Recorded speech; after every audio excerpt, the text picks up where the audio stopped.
Please feed the YouTube algorithm by giving the video a like. If you want to see more like this, click subscribe and ring the bell to be notified of new videos. If you want to chip in on my expenses, I now have Patreon and YouTube memberships.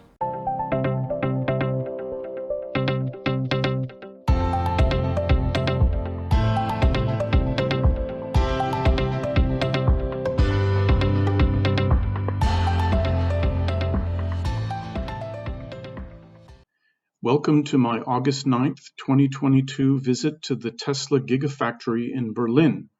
I specifically put Berlin into the itinerary of my Euro trip to visit the brand shiny new Tesla Gigafactory. It's actually in Grünheide, about a 20-minute train ride southeast of Berlin. I contacted the guys from the Wolfpack Berlin YouTube channel to ask if we could meet up while I'm in the area, but they said they couldn't because I was only there on their work days. You should definitely check out their channel to get detailed views of everything on the site, and I put a link to them below.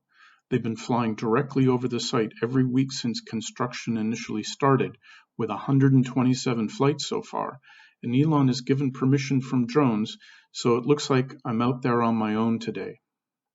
I took the regional train to the Grünheide station and walked 5 minutes to the line of bright red Tesla buses that go back and forth from the factory. They even have the T logo right on them.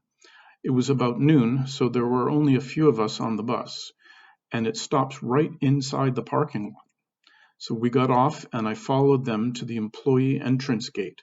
I asked the security guard if they had a visitor area, but the man said it was still under construction, so nothing inside for me today. I took a lot of pictures from the outside and then scouted for a good home base for the drone.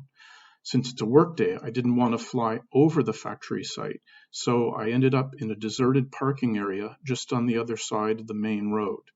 I flew the drone on this side of the road only, just to be super safe of not causing any problems with factory operations. So let's get flying. As we rise up, you can see that the site is huge, and despite making 1,000 cars a week and ramping up strongly to about 10,000 a week, it's still under widespread construction. The massive employee parking lot is in the foreground, but I suspect a lot of them arrive by train and shuttle bus like I did.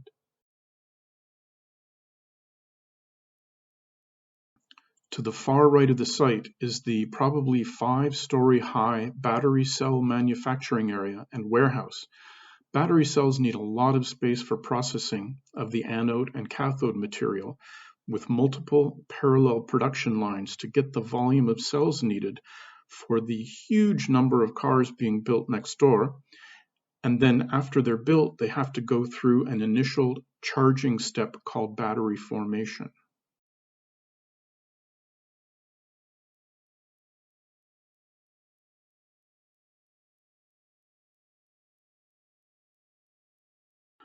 Moving left, we see the drivetrain and battery pack assembly building. A Tesla drivetrain consists of a motor, a controller, a gear reduction set, and a housing that allows the unit to be installed into a car with about 6 bolts. Continuing left, we see the narrow electrical distribution system with storage tanks behind. The main entrance to the site is on the far left of the massive main production building, which makes the body panels, houses the paint shop, makes the seats, and then does the final assembly of everything that goes into a working car. A critical piece of the new Tesla car design philosophy is the use of a single-piece front and rear chassis parts, which are injection molded using molten aluminum.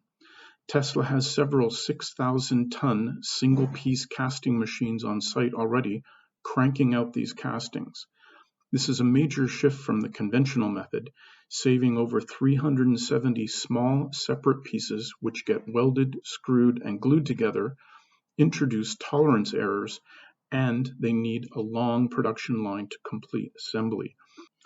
Elon says this saves Tesla at least 600 robots and produces a perfect casting in about 10 seconds.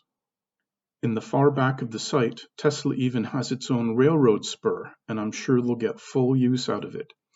As you can see, Tesla's grand vision is a factory that takes in raw materials and spits out cars. They are extremely self-contained and in control of almost everything they need to make the car, and this has been borne out by the ability to continue manufacturing almost constantly through the COVID years.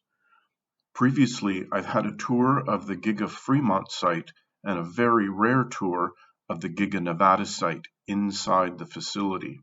And I've also done drone video flights at Giga Nevada and Giga Texas, and I'll put links for those videos below. This means I only have Giga Shanghai left to visit, but I'll wait for COVID issues to be completely resolved before I head over there. If the rumors are correct, a new Gigafactory in my homeland of Canada could be announced soon, fingers crossed. Hey, I hope you enjoyed the video. If you did, be sure to feed the algorithm and do all the YouTube things. Take care and see you next time.